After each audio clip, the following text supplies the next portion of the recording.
Oshwa dhambi zangu tu, moyo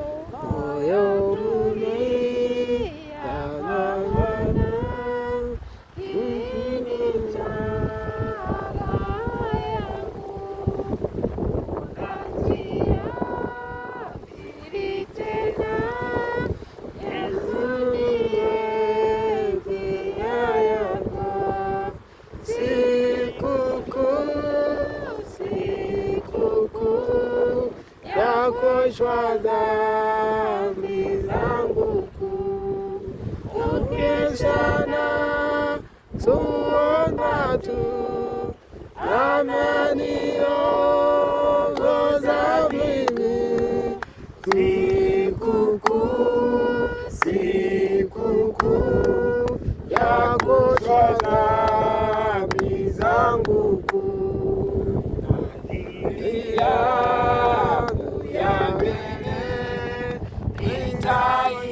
nitaiweka daima, hata yenye siku ile ya kuoshwa dhambi salama.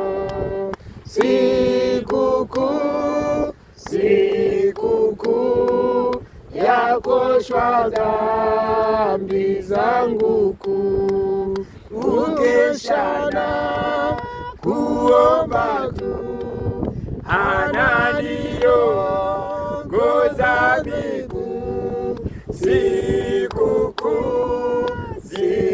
sikukuu ya kuoshwa dhambi zangu kuu. Ndugu yetu, uombe kwa ajili ya kufunga ibada hii ya ubatizo.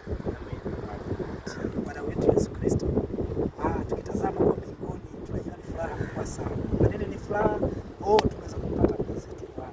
Tunakushukuru. Wewe ulijua hata kabla ya kuweka msingi wa ulimwengu, kwa akili za kibinadamu tulikuwa na vikwazo vingi tu, pengine imeshtukizwa, pengine hatuna nguvu za kubadilisha na mambo mengine yanayofanana kama haya. Lakini tazama jinsi tunavyopangua yote hata tuweza kupata ushindi. Asante kwa ajili ya ndugu yangu wa thamani Blackson.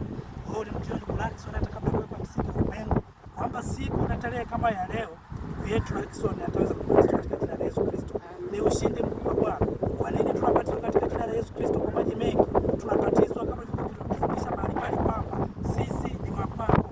Ndio maana tunabatizwa kwa jina hilo la Kristo. Ndio maana tunaitwa wa Kristo. Bariki ndugu yangu Blackson kwa maamuzi aliyochukua, na pia anaeleza kama kuna maamuzi mazuri ambayo anaweza kuchukua kwenye maisha yake. Haya ni maamuzi sahihi kabisa Bwana. Shikilia kabisa katika maisha yake, hata na roho fatilizi ambazo zizidi kumfuatilia kwa namna yote ile, hebu zote zikaishie kwenye ziwa hili Bwana. Ndugu yangu Blackson akapate kutembea na wewe.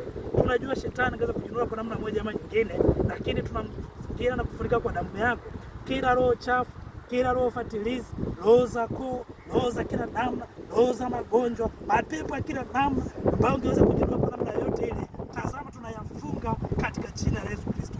Bwana, yeye pamoja na nyumba yake, kama Joshua yule wa kale alisema, mimi na nyumba yangu tutakutumikia wewe. Tunaona siku ya leo tukiwa mashahidi, ndugu yangu thamani Blackson, yeye na nyumba yake wakapata kutumikia wewe.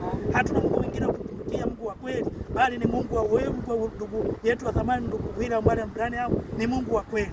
Bwana wetu Yesu Kristo, tukakutumikie wewe, hata ndugu yangu wa thamani akakutumikie wewe pamoja na nyumba yake. Tunajikabidhi yote chini ya mikono yako katika jina la Yesu Kristo.